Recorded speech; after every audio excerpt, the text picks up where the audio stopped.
some of the older stuff, they used to take like a black Sharpie marker, just black out what they didn't want and then rescan it. And I'm going to show you how they do that. When I say they cover something up with black, this is what I mean. Oh, what do we got here, NASA? Whoa! There's numerous photos that they do this in. Numerous. I can't even count them. You know, look at some of this stuff. But this is what's going on. This is what NASA's doing. And then they release this stuff to the public.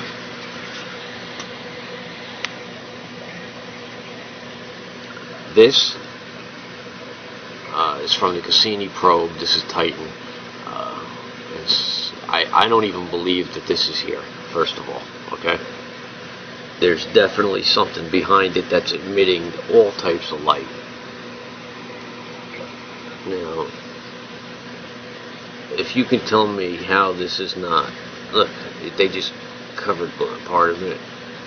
I don't even believe that this is, I believe that this is just cut in. It's too much of a perfect circle. They used like a circle tool and just cut this out and pasted it, as far as I'm concerned. But this nonsense, this is what I mean when I tell you that NASA's blacking something out. This is. So while we all went about our lives yesterday, we came very close to a catastrophic event here on planet Earth, and we didn't know about it. It turns out we just missed getting hit by an asteroid, a piece of solid rock, roughly the size of a 10-story building. Now, I say just missed because it came within 45,000 miles of us. That's a lot closer than the moon is, and scientists say way too close for something that big. Had it struck, again, the people who tell us about these things, say the impact could have had the force of 1,000 Hiroshima-strength atomic bombs over a huge area of the Earth. There are quite a few theories about how the world might end.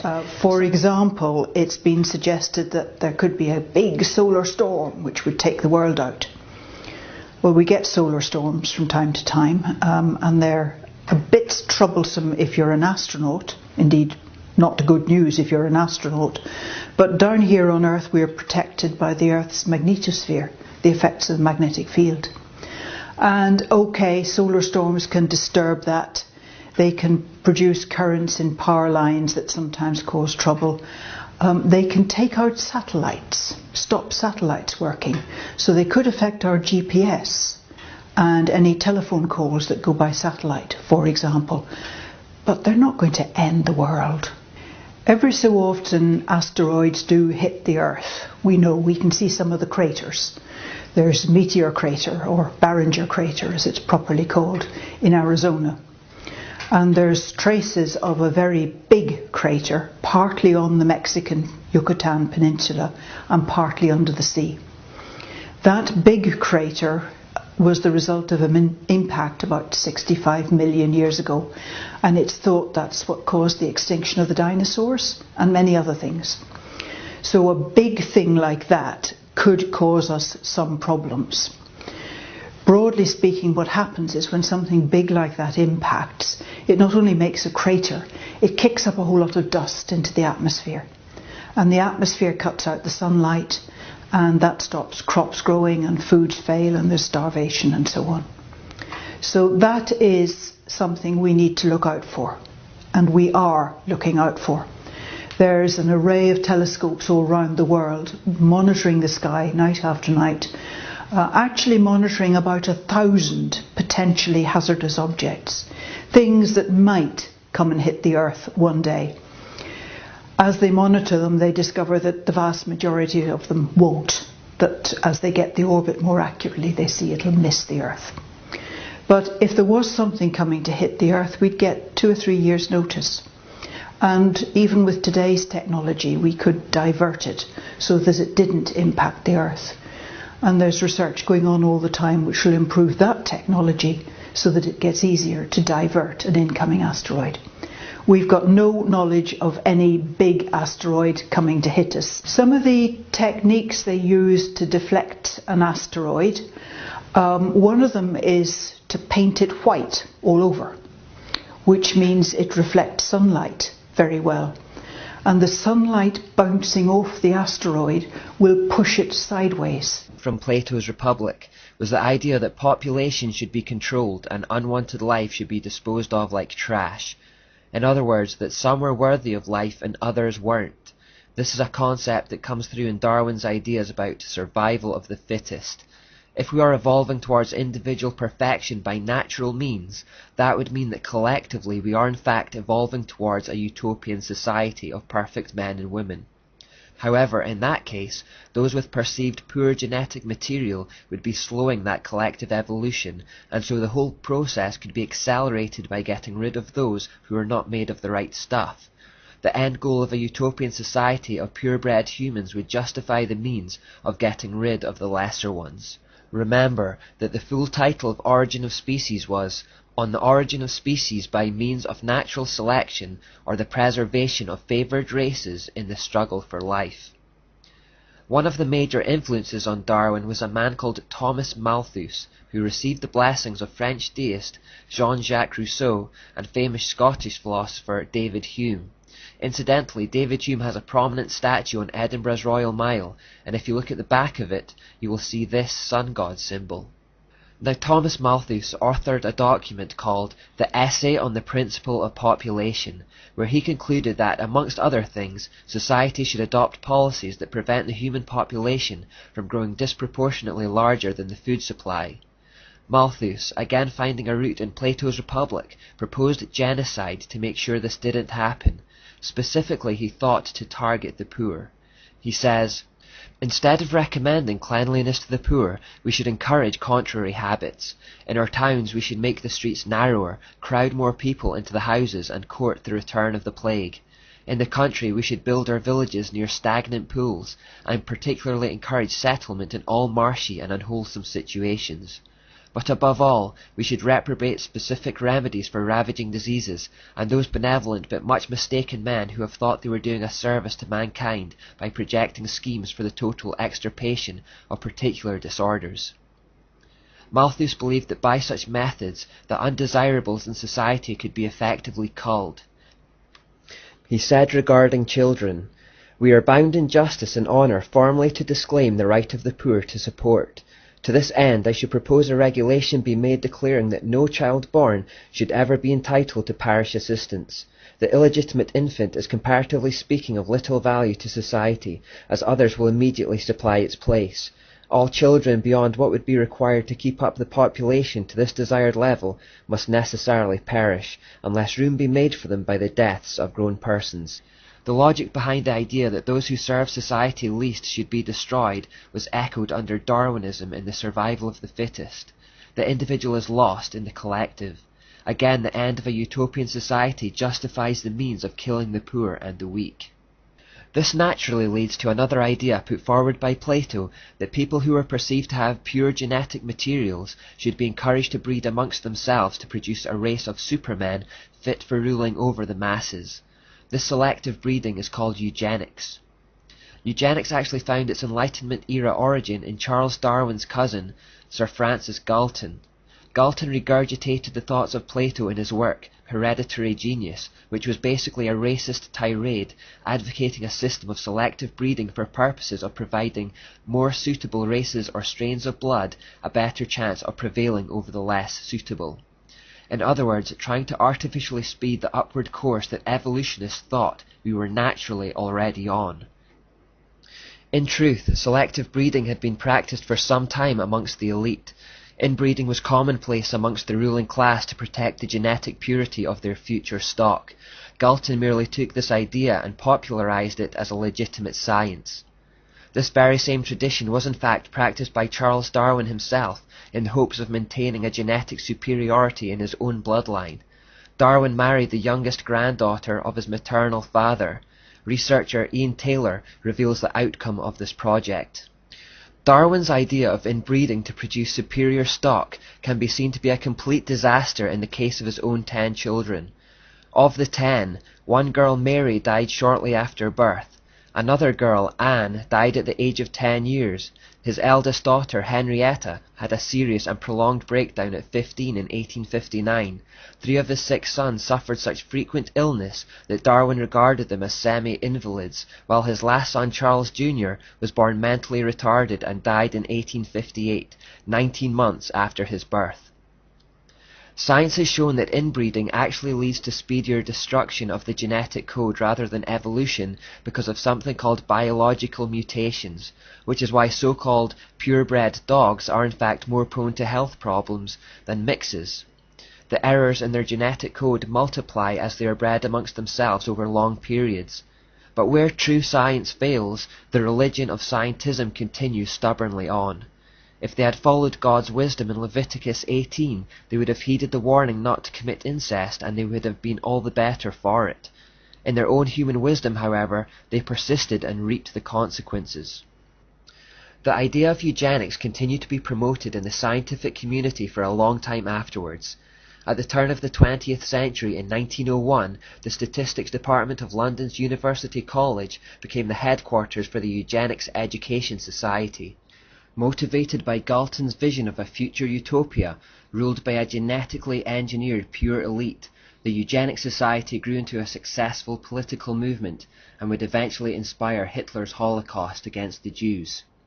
Population control is still a big issue for the elite today. As recently as May 24, 2009, the Times reported of a secret meeting of billionaires held in New York City, including the likes of Bill Gates and Oprah Winfrey, where the number one issue on the agenda was how to cap the global...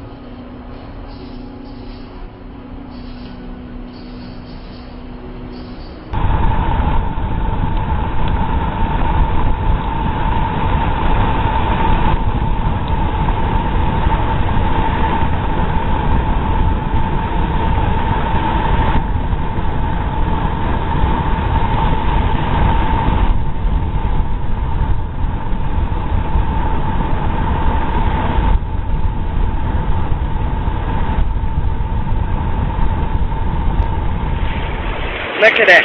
This is what's washing up. And as it washes up, it's bringing all these jelly things. What is that?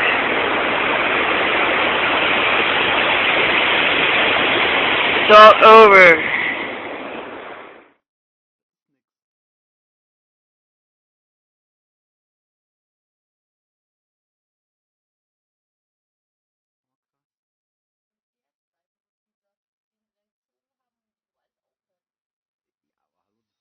State warns on EMP. There's no help coming. Oh, this was interesting. Washington. Arizona Governor Jan Brewer has signed legislation to require the state's Department of Emergency and Military Affairs to prepare materials outlining what citizens need to know to deal with either a natural or man-made electromagnetic pulse event that could knock out the vulnerable electrical grid system over a wide geographical region.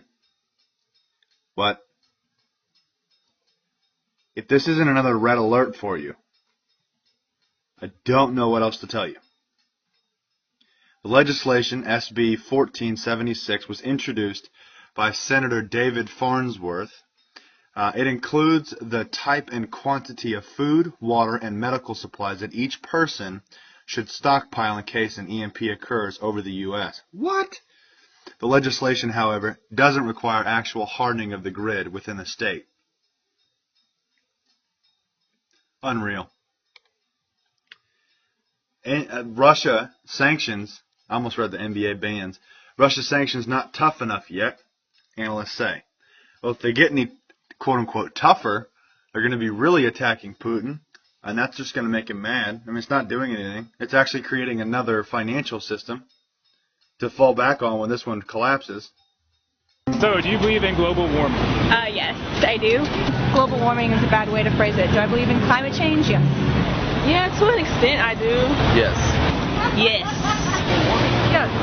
Why do you believe global warming? Because there's scientifically valid proof that global warming exists.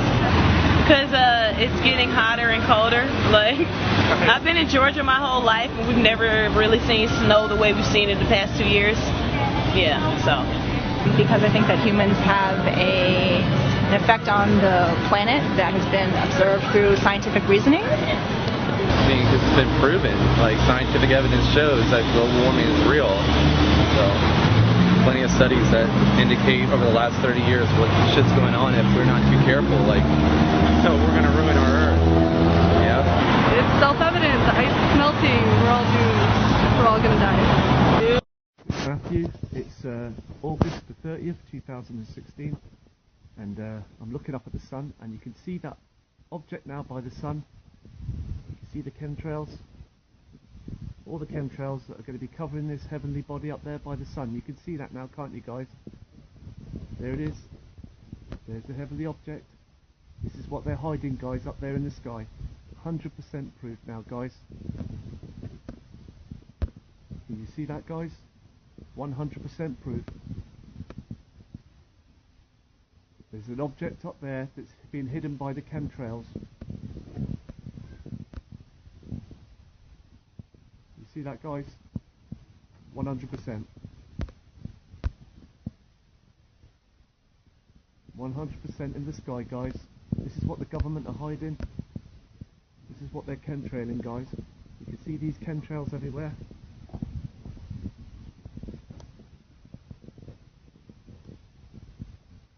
What they're hiding. There's the heavenly object, guys.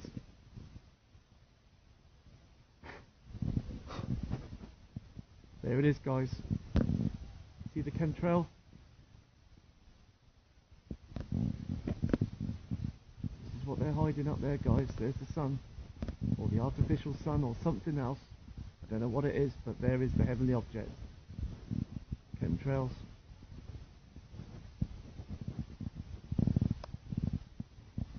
There it is, guys. There is your 100% proof that they're hiding a celestial body up there, guys.